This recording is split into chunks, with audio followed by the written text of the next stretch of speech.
Straight ahead on 12 News, what Osseo schools believe is helping students achieve academic growth.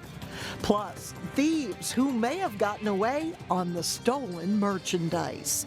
But first, plans revealed for what the empty Four Seasons Mall in Plymouth could eventually become. 12 News starts right now.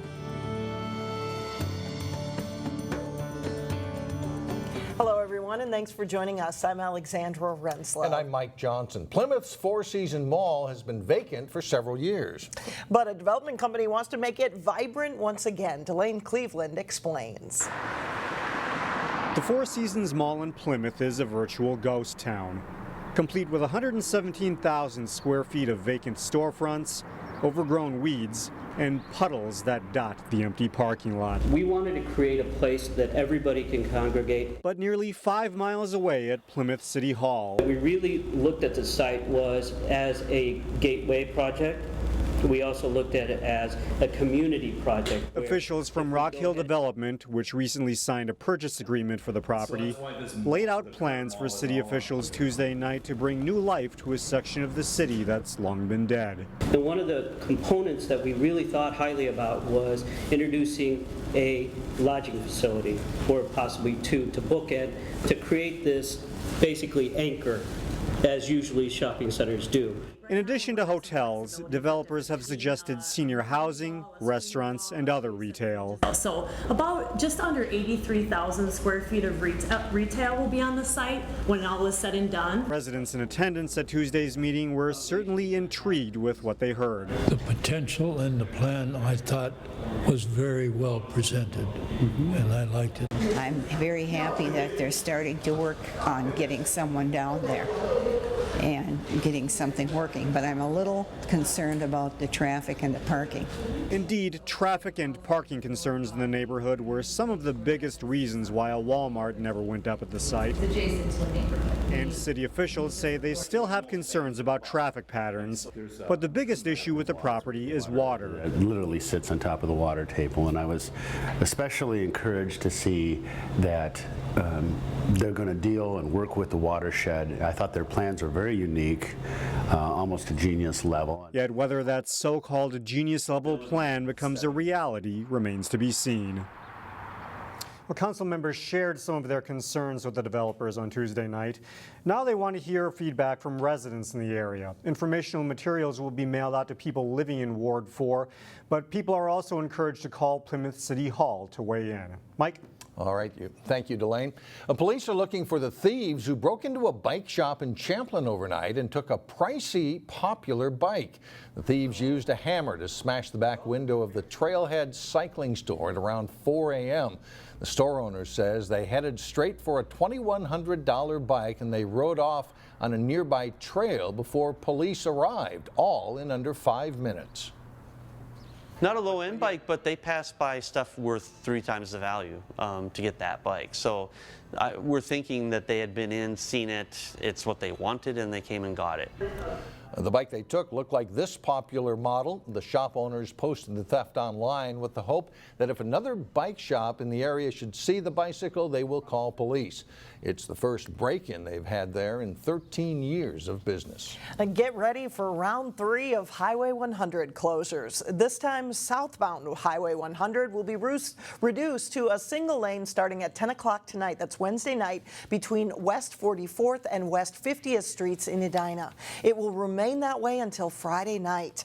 Be prepared for major delays. And then both directions of Highway 100 will be closed entirely from I-394 to Crosstown Highway 62 through the weekend. The highway will reopen with 2 lanes in each direction by 5 a.m. on Monday. 4 weeks after the end of the legislative session, local cities are urging lawmakers to get back to work in a special session and pass a long-term transportation plan. They need to get moving on it because the clock is ticking and the congestion is only getting worse. The Golden Valley is a member of a coalition that's pushing for a transportation funding package. One Golden Valley proposal is a tunnel under Highway 55 in front of the Purpich School to help pedestrians get across the busy highway safely. Mayor Shep Harris says the proposed Bottineau Light rail line is also at risk. Whatever happens to the southwest line up at the state capitol will have a direct impact on the Botno line and whether or not the Federal Transit Administration is interested in funding that line or any of the other multimodal transportation lines in the metro area. And in Robbinsdale, city council members there agreed to send letters to legislative leaders saying existing funding for city street maintenance and reconstruction is inadequate. They say the shortfall is increasing the local property tax burden. Well, how would you like to drive a 66 Ford Mustang convertible or maybe a 2011 Maserati? The Golden Valley City Council has approved a new car rental business just north of I-394.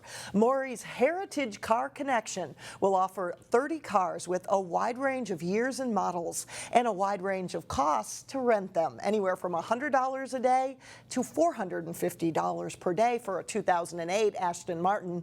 And yes, to rent them, you do have to have a good driving record.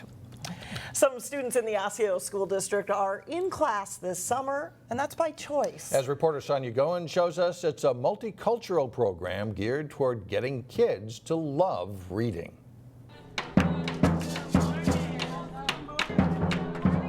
Students are engaged even before they walk through the front doors of Birch Grove Elementary. About 200 students are taking part in a 6-week multicultural curriculum called the Freedom Schools program. Each day starts out with what's known as Harambe.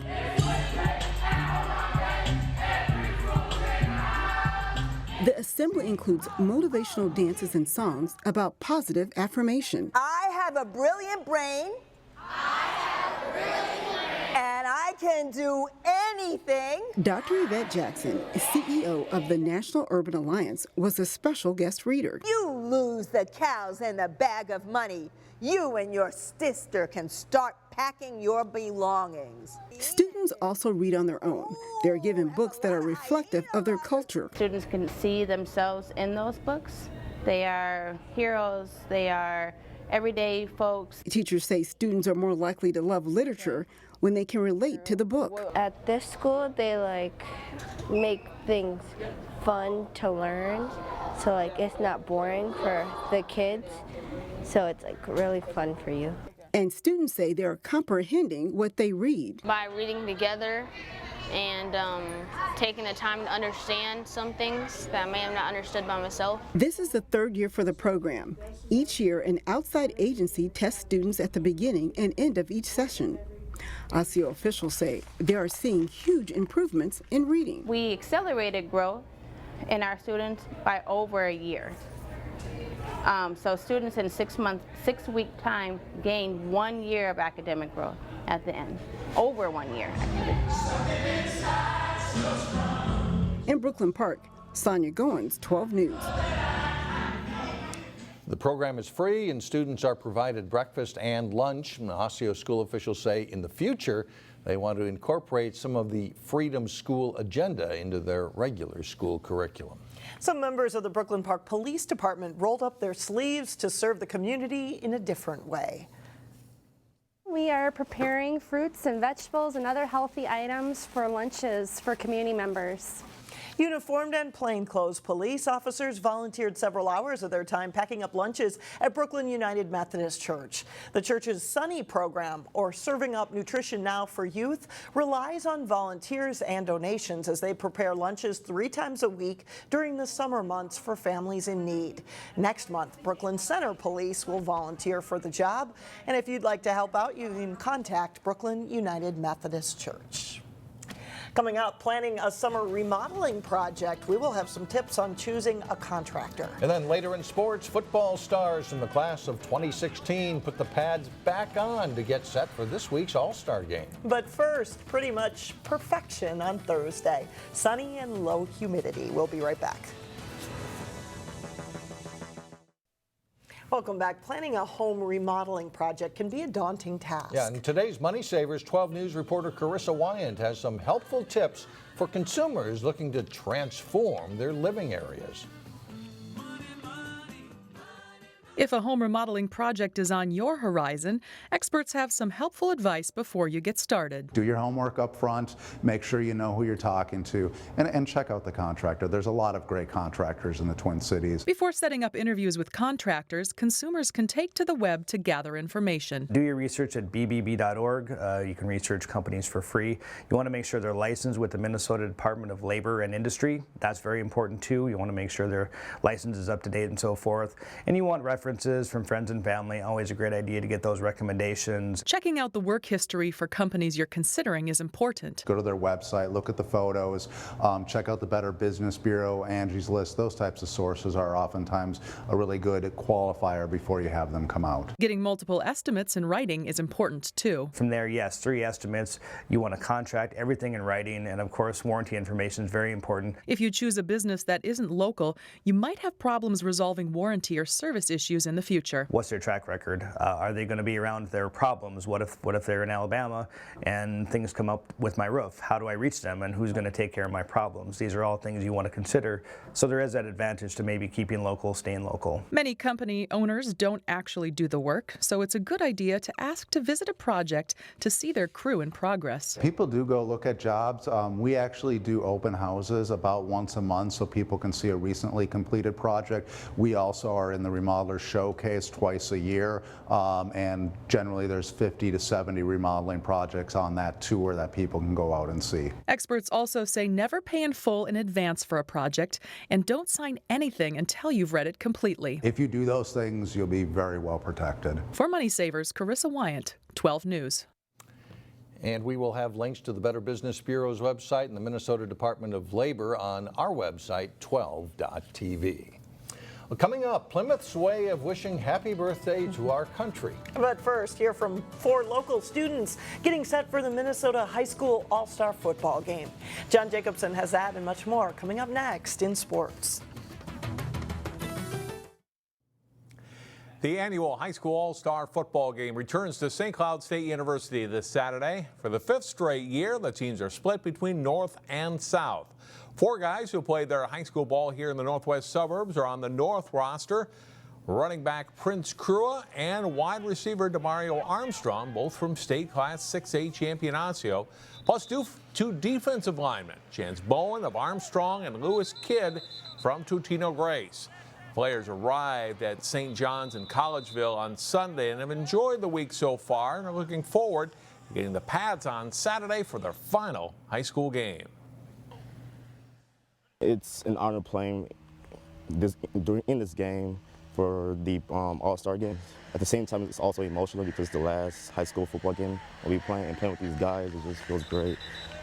Practices are really fun. Like, we don't really condition, so that's a good thing. But you always got to come out to work at the practices, though, because everyone's pretty good here. It's fun, you know, you get a chance to get back on the field, you know, get to play another high school game, you know, just take it all in. It's really great meeting these guys, and, you know, I was kind of sitting there last night like, oh, wow, I wish I would have known these guys, you know, a little earlier. This would have been kind of cool. But, you know, it's a great week, and, you know, everyone's excited. It should be a great game. 2 Hopkins players are on the South roster, Manny Kugma and Dylan Drone. You'll be able to see the game live on the web via our live stream link on our website at 12.tv and also on our Channel 12 app. Monday's state championship games in baseball mark the end of the school year for prep sports. On this week's Sports Jam show on Channel 12, Jay Wilcox and I unveiled choices for the 2016 Sports Jam all-area prep softball and baseball teams. Here's part of what you'll see. Champlin Park's Derek Smith is a great leader and defensive player. Smith picked off 9 runners and allowed just 9 stolen bases.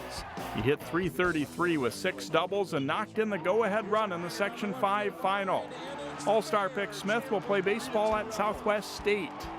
Smith is happy, and why not? Wayzata's Jake Marsh is another leader behind the plate. The all-conference and all-section pick had a .355 average with 3 home runs and 14 runs batted in through section play. Our infielders are led by Isaac Collins of Maple Grove. The 5-year starter is a finalist for the Mr. Baseball Award. Equally strong offensively and defensively, Collins entered the state tournament with a .480 average and .576 on-base percentage. 26 runs scored and 14 driven in from the leadoff spot. All-Star Series pick Collins will play baseball at Creighton.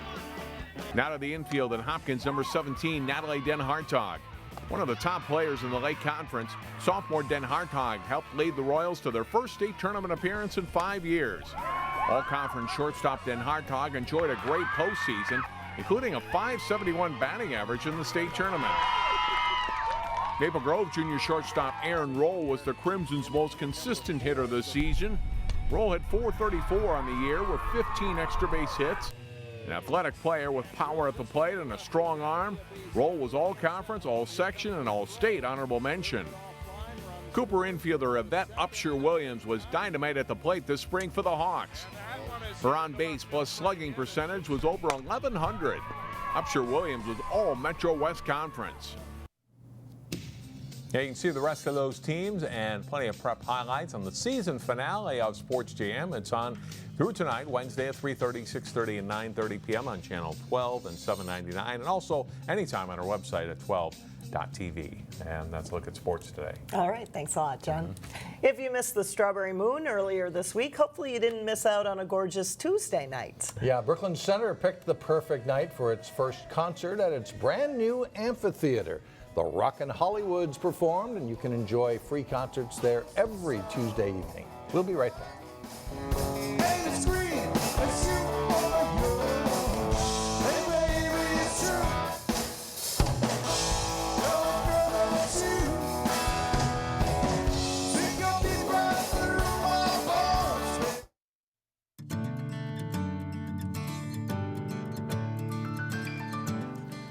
Wednesday night is opening night for the Plymouth Farmers Market at Parkers Lake Playfield. The market is open each Wednesday from 2:30 to 6:30 p.m. through October 5th. More than 20 vendors are on hand offering fresh, locally grown produce. Local musicians will also perform at the market throughout the season. And finally, we leave you with a patriotic scene from Plymouth. That's right. Kids, parents, and grandparents decked out in red, white, and blue on Wednesday for the city's annual Happy Birthday America Parade. Thanks so much for joining us.